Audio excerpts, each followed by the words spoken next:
This is the man who allegedly sexually abused women and girls over 4 decades, leaving jail Tuesday after posting $25,000 bail. You think he was ever worried about being caught or exposed? He knew that we would not go against him. He was so powerful. Everybody respected him. Nobody said anything negative ever. Muhammad Abdullah Salim is a renowned Muslim scholar, the founder of a religious school that attracts students from around the country. The Institute of Islamic Education in Elgin, Illinois, outside Chicago, is a boarding and day school for students aged 10 to 18. As criminal charges were filed Tuesday, so too was a civil lawsuit against Salim and his school, alleging sexual assault. We are here today to ask for justice. The suit on behalf of 5 people, 4 females, 3 of whom were children when they say Salim abused them, and a male who, as a young boy at the school, says he was abused by another school employee. There are 37 counts in all in the civil suit. The alleged abuse came to light only late last year after a young female staffer at the school told her relatives and then police that Salim had repeatedly touched her inappropriately. Social worker Iman Ali began meeting with the young woman, who gave Ali permission to share her story.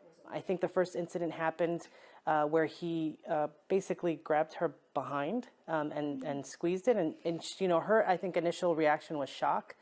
Ali says Salim grew bolder over a 7-month period.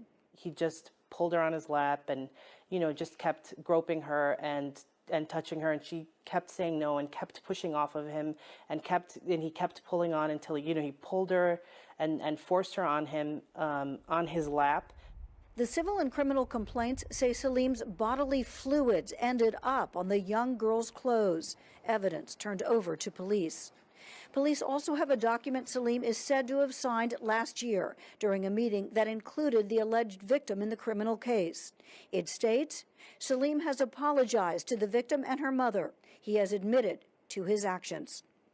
He is not yet responding to the civil complaints in which other women claim the respected cleric abused them as children during private tutoring sessions more than 30 years ago. I really never, ever said anything to anybody. It's still hard for you to talk about, I can tell. Well, it is. It's because it's not something you can share within our community. The women have asked us to hide their identities. They allege Salim touched them and forced them to touch him. Didn't disclose to anyone, my family members, no one. It was just those feelings that are going to stick with me for the rest of my life. In this most private of cultures, it is nearly unthinkable for victims to come forward. The emphasis on modesty and privacy that our faith puts, which are very values that I hold near and dear to my heart. But the emphasis that they put on that actually encourages the silence and makes these issues kind of taboo.